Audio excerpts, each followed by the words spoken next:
Hello student, toppers अड्डा में आप सभी का स्वागत है।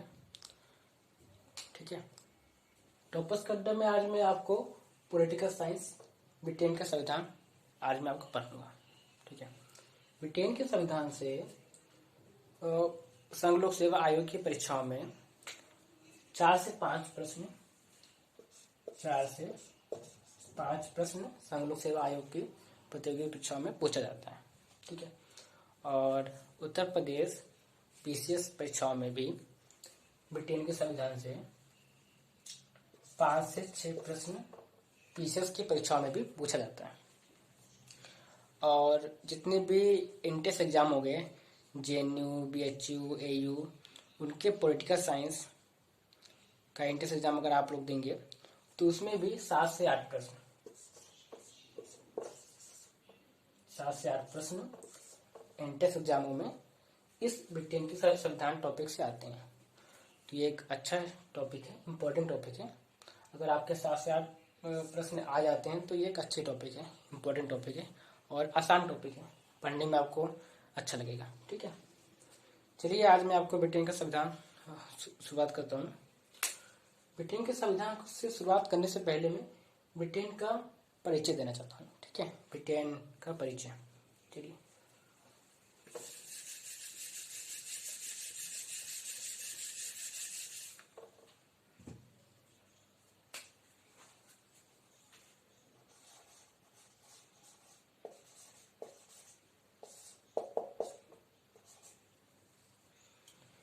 ठीक है, ब्रिटेन का परिचय। ब्रिटेन एक विकसित देश है। पहला पॉइंट है कि ब्रिटेन एक विकसित देश है। ठीक है, इसका पहला पॉइंट हो गया।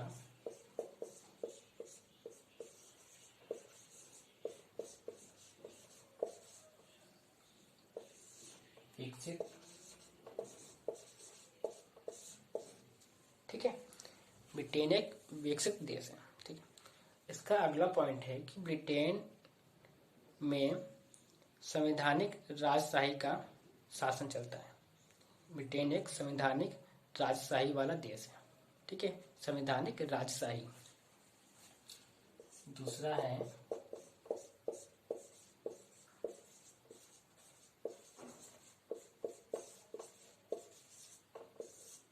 संवैधानिक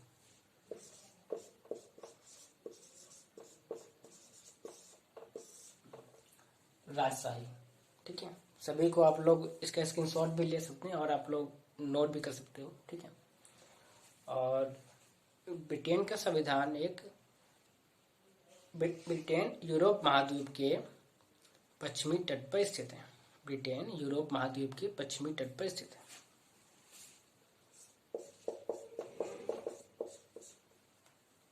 यूरोप महाद्वीप के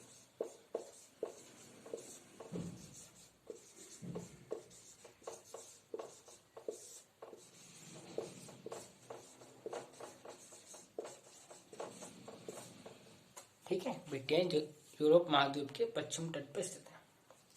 इसका अगला पॉइंट है कि ब्रिटेन एक विकसित देश है। ये तो हमने आपको बता ही दिया था। ठीक है, इसका अगला पॉइंट ये है कि ब्रिटेन में राजतंत्र अभी भी है। ब्रिटेन देश में राजतंत्र का शासन अभी भी है। ठीक है, और अन्य देशों में राजतंत्र का शासन नहीं है, लेकिन ब्रिटेन के देश में राजतंत्र का शासन चलता है।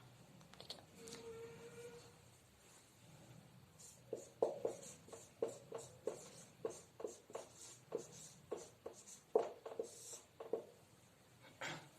ब्रिटेन में 4 देश सम्मिलित हैं।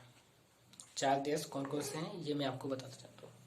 4 देश में पहला देश है इंग्लैंड, दूसरा देश है आयरलैंड, तीसरा देश है स्कॉटलैंड, चौथा है वेल्स। ठीक है, वेल्स लिख देता हूँ यहाँ पे।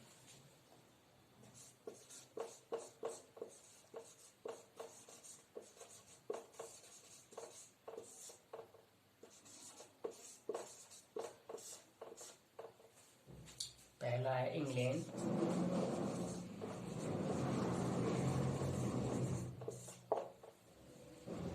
दूसरा है आयरलैंड,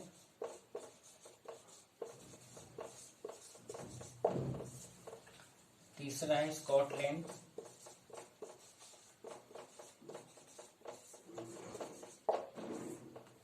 चौथा है वेल्स।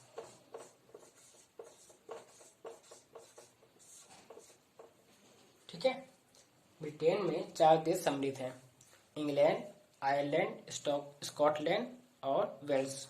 ठीक है, ये इंपॉर्टेंट पॉइंट है, इसको आप लोग सभी को स्क्रीनशॉट भी ले सकते हैं और इसको नोट भी कर सकते हैं आप लोग। ठीक है,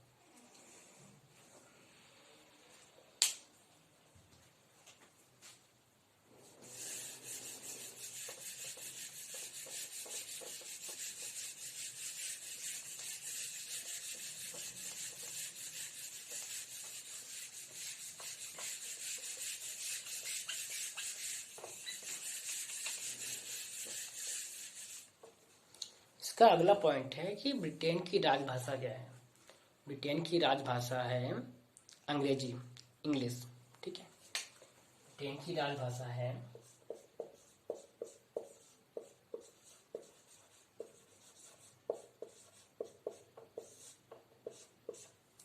अंग्रेजी।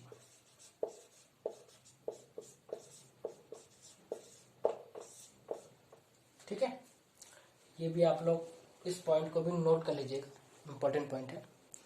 और इसका अगला पॉइंट है कि ब्रिटेन की राजधानी लंदन है। ठीक है, ब्रिटेन की राजधानी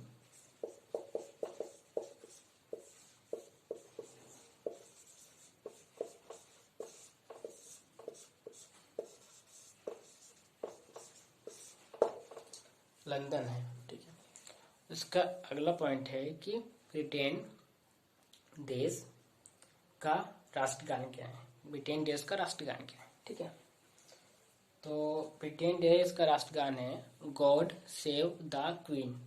गॉड सेव द क्वीन लिख देता हूं मैं।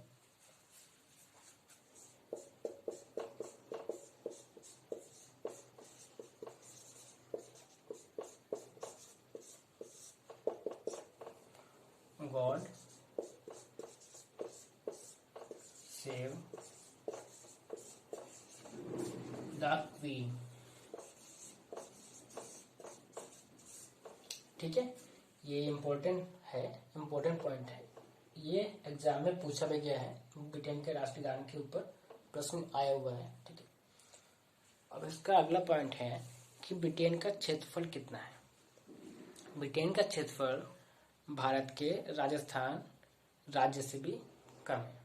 ठीक है, ब्रिटेन देश भारत के राजस्थान से भी छोटा देश है। ठीक है, तो इसका मैं क्षेत्रफल लिख देता हूं।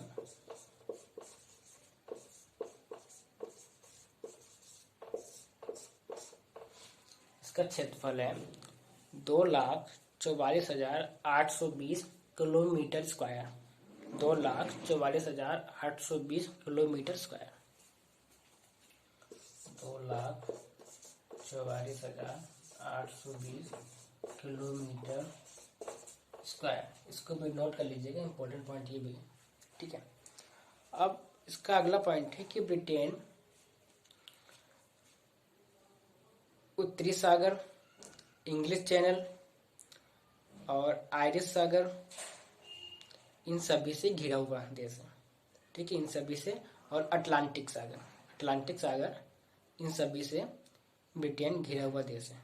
ठीक है, इन सभी को आप लोग नोट कर लीजिएगा, क्या है वो। पहला है अटलांटिक सागर, उत्तरी सागर,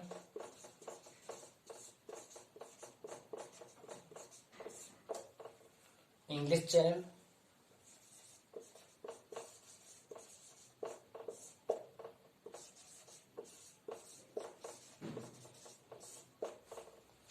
और लास्ट है इसका आयरिश सागर। आयरिश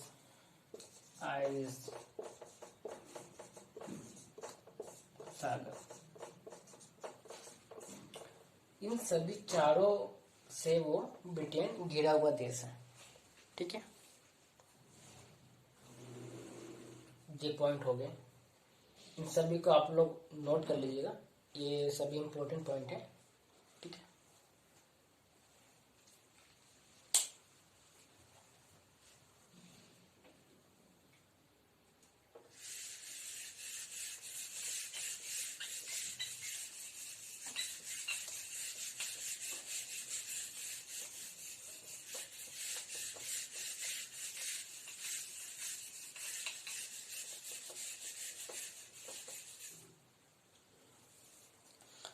अब मैं इसका संविधान के ऊपर आता हूँ, इसके संविधान पर आता हूँ। ठीक है, परिचय इसका इतना ही था। इसकी ये परिचय आप कह लो या आप इसकी सामान्य जानकारी कह लो। ठीक है,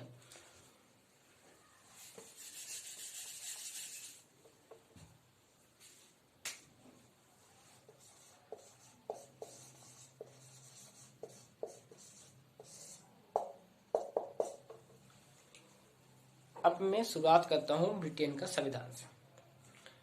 ब्रिटेन का संविधान विश्व का एकमात्र ऐसा संविधान है जो बिना किसी योजना अनुसार ही बना था। अर्थ यह है कि ब्रिटेन के संविधान को बनाने में कोई योजना ही नहीं थी। बिना योजना के ब्रिटेन का संविधान बना। ठीक है, और ब्रिटेन के संविधान को कभी भी लेखबद्ध भी नहीं किया गया है। लेखबद्ध नहीं किया गया। ठीक है, लेखबद्ध।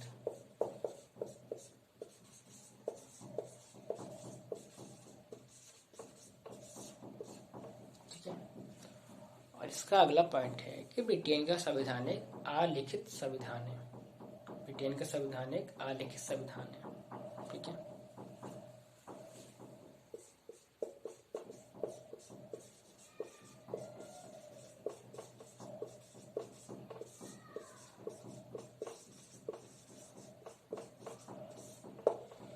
अलिखित संविधान इसलिए है क्योंकि ब्रिटेन के संविधान का कोई संवैधानिक दस्तावेज उपलब्ध नहीं है। संवैधानिक दस्तावेज का अर्थ होता है संविधान। इसका कोई संविधान नहीं है, इसलिए इसको अलिखित संविधान कहते हैं। ठीक है, संवैधानिक दस्तावेज सही है इसका शब्द है।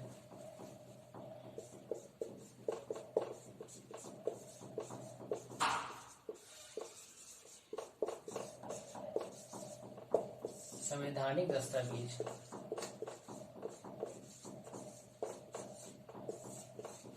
ठीक है, इस पॉइंट को भी नोट कर लीजिएगा, संवैधानिक दस्तावेज। ठीक है, इसका अगला पॉइंट है कि ब्रिटेन का संविधान एक बड़ा संविधान है। ब्रिटेन का संविधान संपूर्ण देशों से बड़ा संविधान है और यह संविधान काफी लंबे समय से बना था। काफी लंबे समय पहले बना था संविधान। ठीक है, और एक बड़ा संविधान है। ठीक है,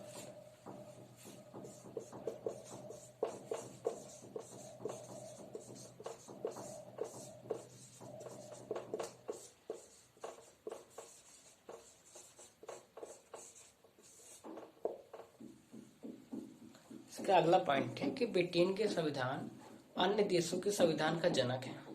अन्य देशों के संविधान का जनक का अर्थ है कि ब्रिटेन के संविधान के बाद ही अन्य देशों का संविधान बना और ब्रिटेन के संविधान ने अन्य देशों के संविधान का मार्गदर्शक का काम किया। ठीक है, मार्गदर्शक का काम किया। तो इसका पॉइंट होगा जनक।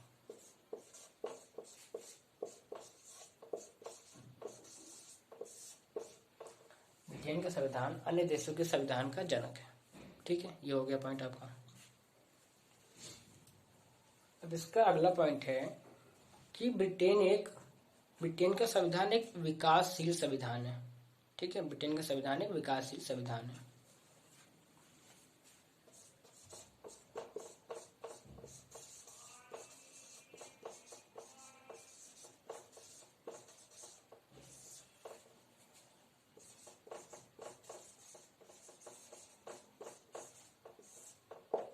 ठीक है, ब्रिटेन का संविधान एक विकासशील संविधान है। ये तो हो गया आपका। अब इसका अगला पॉइंट यह है कि ब्रिटेन का संविधान कोई एक वर्ष या एक दिन में बनकर तैयार नहीं हुआ। यह 5वीं सदी से लेकर निरंतर रूप से वर्तमान में इसका विकास परंपरागत रूप से इसका विकास हो रहा है। ठीक है, इसलिए ब्रिटेन के संविधान को परंपरागत संविधान भी कहते हैं। ठीक है, परंपरागत संविधान। परंपरागत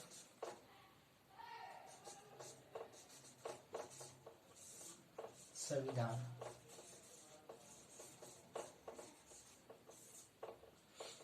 ठीक है, इन सभी को आप या इसका आप स्क्रीनशॉट भी ले सकते हो, आप इसको नोट भी कर सकते हो, कॉपी में आप इसको नोट कर लो। ये सभी इम्पोर्टेंट प्रश्न है, सभी आया हुआ है हर एक परीक्षा में। अलिखित संविधान के ऊपर आया है प्रश्न, संवैधानिक दस्तावेज के ऊपर आया है और सबसे बड़ा संविधान के ऊपर आया है कि कौन सा संविधान सबसे बड़ा संविधान है, और जनक के ऊपर आया है कि कौन सा संविधान अन्य देशों के संविधान का जनक है, और विकासशील संविधान के ऊपर आया है कि ब्रिटेन का संविधान कैसा संविधान है, विकसित, अविकसित या विकासशील, जैसा भी है, तो ये है। और ये परंपरागत संविधान, ठीक है। इन सभी पॉइंट आपके लिए इंपॉर्टेंट है, इन सभी पॉइंट को आप लोग नोट कर लो।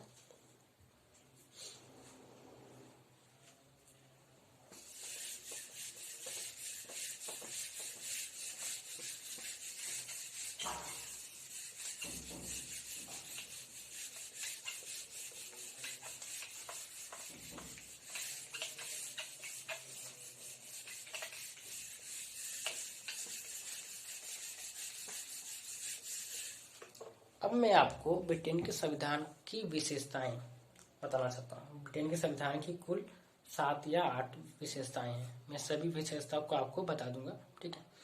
इसकी पहली विशेषता है आलिखित संविधान, ठीक है, आलिखित संविधान।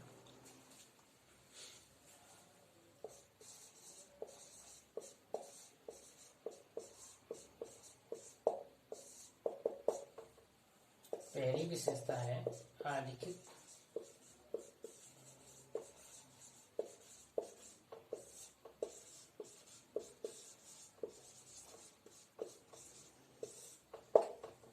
संविधान, ठीक है। ब्रिटेन का संविधान एक आलिखित संविधान है, हमने पहले ही आपको बताया था, ठीक। और ब्रिटेन के संविधान को लेखबद्ध भी नहीं किया गया है, ठीक है, जिसका अर्थ होता है लिखित रूप में नहीं है, ठीक है।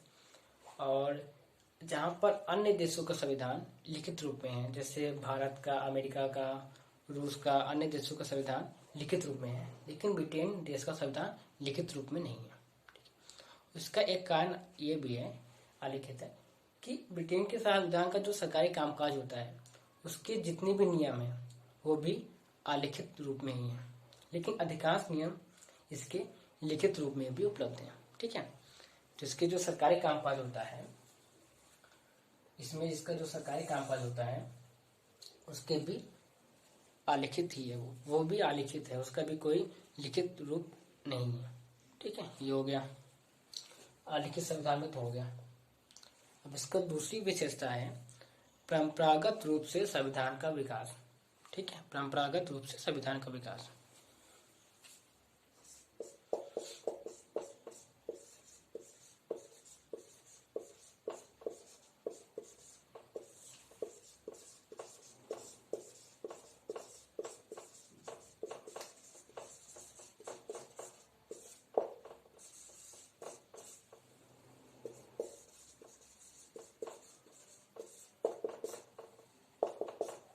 ठीक है, ब्रिटेन का संविधान एक विकसित संविधान है, ये हमने पहले ही आपको बताया था, ठीक है। और ब्रिटेन का संविधान कोई एक वर्ष या एक दिन में बनकर तैयार नहीं हुआ। यह संविधान 5वीं सदी से लेकर वर्तमान में निरंतर रूप से, परंपरागत रूप से विकासशील संविधान है, विकास कर रहा है, ठीक है। इसलिए इसको परंपरागत रूप से संविधान का विकास कहते हैं, ठीक है। और परंपरागत रूप से संविधान का विकास में इसका एक पॉइंट आता है, इसके 2 विद्वान थे, ठीक है। पहले विद्वान का नाम था J.S. मिल, ठीक है। और दूसरे विद्वान का नाम था L.S. एमीर। तो मैं J.S. मिल का बताना चाहता हूँ। पहले विद्वान थे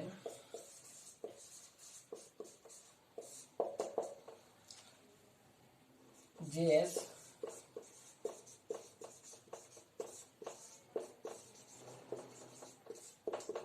मिल, ठीक है। J.S. मिल ने एक कथन दिया था, एक वाक्य दिया था कि परंपरागत संविधान को आलिखित संविधान की नीति वचन की संज्ञा दिया था। उन्होंने परंपरागत संविधान को आलिखित संविधान की नीति वचन संज्ञा दी थी, ठीक है।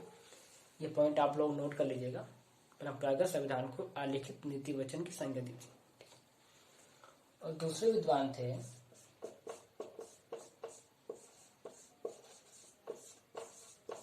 L.S.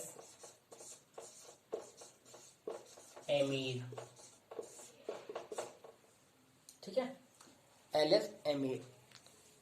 एमीर का, उनकी किताब का नाम था thoughts on the constitution. Important है पॉइंट ये, thoughts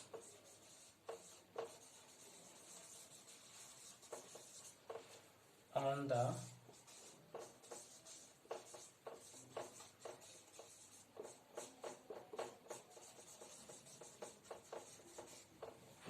thoughts on the constitution. ये एक इम्पोर्टेंट पॉइंट है, ये एग्जाम में आया भी हुआ है। ठीक है, ये एंट्रेंस एग्जाम में भी पूछा गया है, BHU JNU में भी, और UPSC के प्रारंभिक परीक्षा में भी ये आया हुआ है। ठीक है, इन सभी को आप लोग नोट कर लो। तो मैं इसका अगली तीसरी विशेषता इसको मैं बताना चाहता हूँ।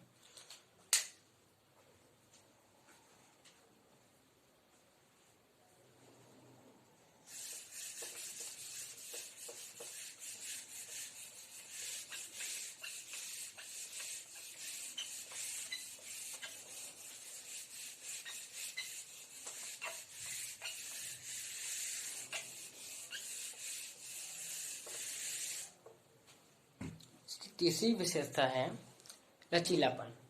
ठीक है, ब्रिटेन का संविधान एक लचीला संविधान है। अन्य देशों का संविधान कठोर संविधान है। उदाहरण के तौर पर अमेरिका का संविधान कठोर संविधान है, लेकिन ब्रिटेन का संविधान लचीला संविधान है। लचीला का अर्थ यह है कि ब्रिटेन के संविधान को संशोधित नहीं किया जा सकता। नहीं, संशोधन करने में ब्रिटेन के संविधान को संशोधन करने में आसानी होता है। ठीक है, ब्रिटेन के संविधान को संशोधन करने में आसानी होता है, लेकिन कठोर संविधान को संशोधित करने में काफी कठिन काम होता है। ठीक है, लचीलेपन का अर्थ होता है लचीलापन। ठीक है, ब्रिटेन का संविधान एक लचीला संविधान है जिसमें आसानी से संशोधन किया जा सकता है। ठीक है, और कठोर, इसमें लचीलेपन में एक लचीलापन आता है संविधान में, एक कठोर संविधान आता है। लचीलापन में यह आता है कि आप उसे आसानी से संशोधित कर सकते हैं संविधान को, और कठोर संविधान में आता है कि आप उसे आसानी से संशोधित नहीं कर सकते। ठीक है, ये हो गया। और इसका चौथा पॉइंट है एकात्मक देश। ठीक है, एकात्मक देश का अर्थ यह है कि ब्रिटेन एक एकात्मक देश है। ठीक है, यह संघ पर निर्भर करता है। इसमें सभी शक्तियां इसके केंद्रीय सरकार में निहित होती हैं। ठीक है, एकात्मक देश।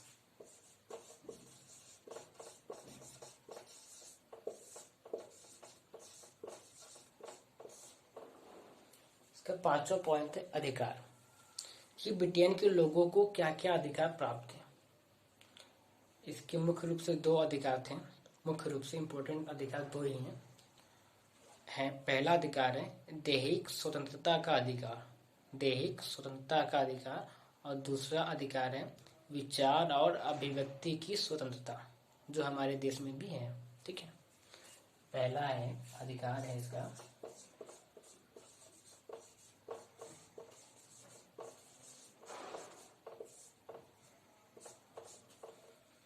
पहला अधिकार है दैहिक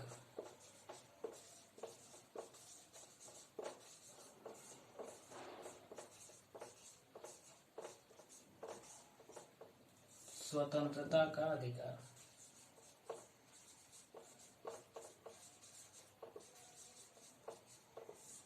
ठीक है, दूसरा है विचार और अभिव्यक्ति की स्वतंत्रता, विचार और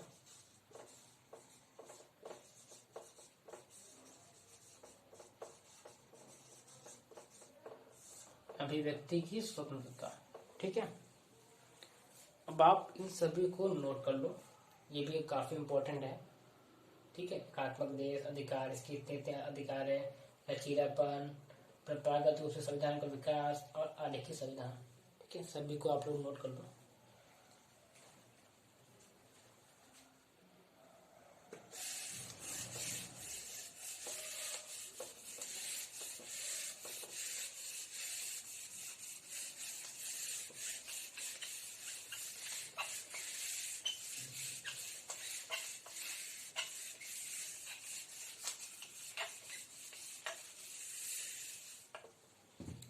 इसकी अब पांचवी विशेषता है,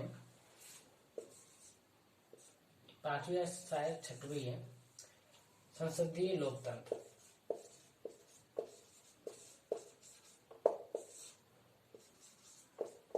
संसदीय लोकतांत्रिक।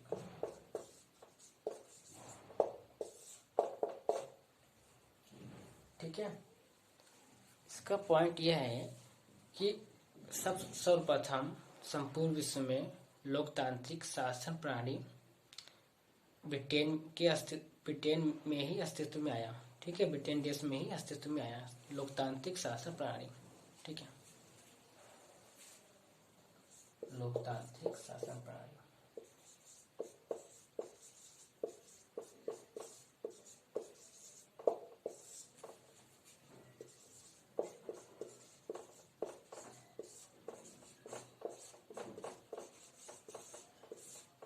ठीक है, इसका अगला पॉइंट है कि विधि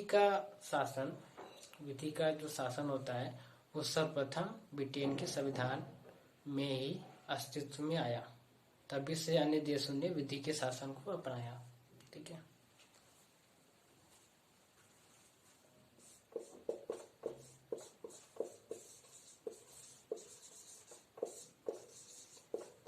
विधि का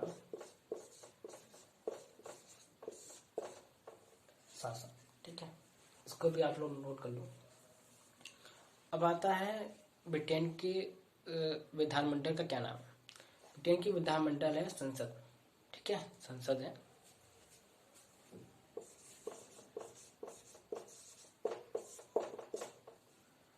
और इसमें एक है इसका मतदान होता है house of Commons. House of Commons में बहुमत प्राप्त दल ही अपनी सरकार बनाती है। House of Commons.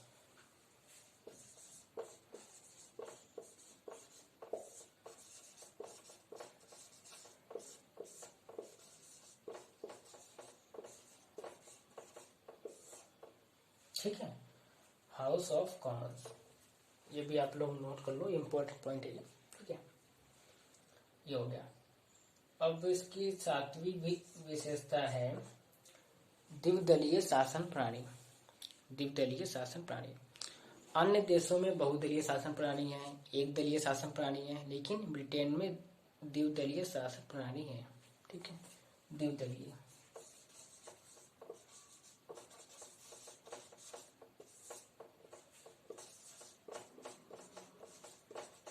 द्विदलीय शासन प्रणाली। ठीक है, ये इम्पोर्टेंट है ये।